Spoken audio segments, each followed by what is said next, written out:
दिल्ली के स्वास्थ्य मंत्री सौरभ भारद्वाज के मुताबिक राष्ट्रीय राजधानी में हर दिन कोविड-19 के औसतन 3 से 4 नए मामले सामने आ रहे हैं और सरकार कोरोना वायरस संक्रमण के संभावित प्रसार से लड़ने के लिए पूरी तरह से तैयार है।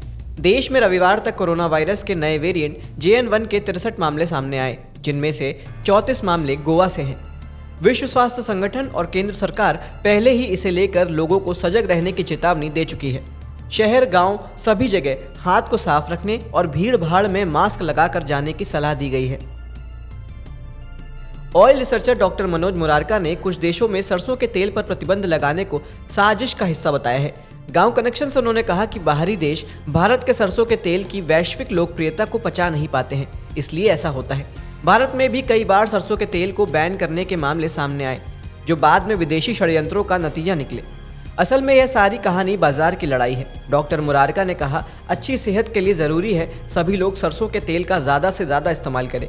अमेरिका, ब्रिटेन, कनाडा, ऑस्ट्रेलिया और यूरोप में सरसों तेल की बिक्री पर रोक है।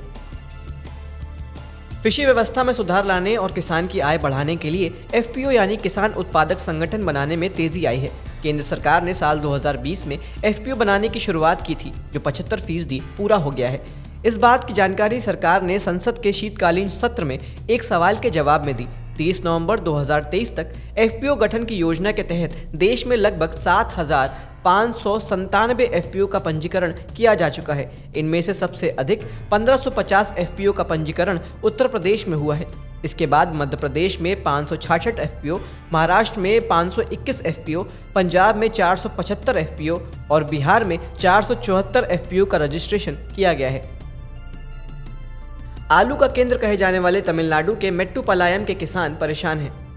बारिश के कारण आलू की काफ़ी फसल खराब हो गई है। यहाँ से आलू का निर्यात कई देशों में होता है। व्यापारियों के मुताबिक मेट्टुपालायम से करीब 40% आलू की सप्लाई केरल में होती है, जबकि 30% आलू थूथुकुडी बंदरगाह के जरिए श्रीलंका, मालदीव और दुबई भेजा जाता है। एक आंकड़े के अनुसार औसतन 2000 टन आलू हर हफ्ते दूसरे देशों में निर्यात किया जाता है।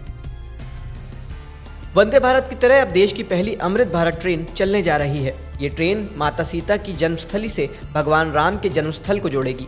30 सितंबर को इस ट्रेन की शुरुआत प्रधानमंत्री अयोध्या से करेंगे। अमृत भारत ट्रेन वंदे भारत की तरह ही आधुनिक सुविधाओं से लैस है। इसमें पुश पुल तकनीक लगाई गई है।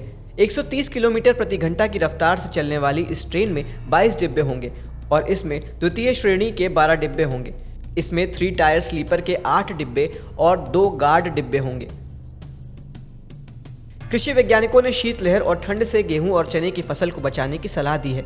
इसके लिए ज़रूरी है कि किसान भाई समय समय पर सिंचाई करते रहे। उनके मुताबिक अगर बुआई के 40 से 45 दिन के अंदर दूसरी सिंचाई कर दी जाए तो इससे काफ़ी फायदा होता है और सर्दी का असर कम होता है। पंजाब, हरियाणा, उत्तर प्रदेश और मध्य प्रदेश सहित अधिकांश राज्यों में रबी फसलों की बुआई लगभग पूरी हो गई है। पानी की किल्लत से जूझ रहे हरियाणा ने माइक्रो इरिगेशन का रिकॉर्ड बनाया है। राज्य में इससे पहले 9 साल के दौरान सिंचाई का एरिया करीब 12 गुना बढ़ गया है। माइक्रो इरिगेशन से पानी कम लगता है, बिजली बचती है और उर्वरकों पर खर्चा कम आता है। पानी की कमी को देखते हुए सरकार खासतौर पर अब सिंचाई के तौर तरीके बदलना चाहती है। भूजल का करीब 90% इस्तेमाल खेती में होता है। खासतौर पर धान और गन्ना आदि की फसलों से भूजल का स्तर गिरता जा रहा है।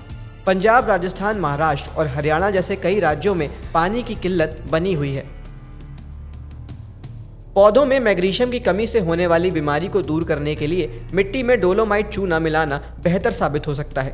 कृषि वैज्ञानिकों के अनुसार अगर पौधों की पत्ती पीली पड़ रही है और ऊपर मुड़ रही है तो इसकी वजह मैग्नीशियम की कमी हो सकती है। खाद और मैग्नीशियम युक्त उर्वरकों का प्रयोग कर पौधे को स्वस्थ रखा जा सकता है। आप सिर्फ 10वीं पास हैं और आपके पास ITI डिप्लोमा है तो भारतीय सेना में भर्ती होने के लिए आप भी ऑनलाइन आवेदन कर सकते हैं। आवेदन की अंतिम तारीख 31 दिसंबर है।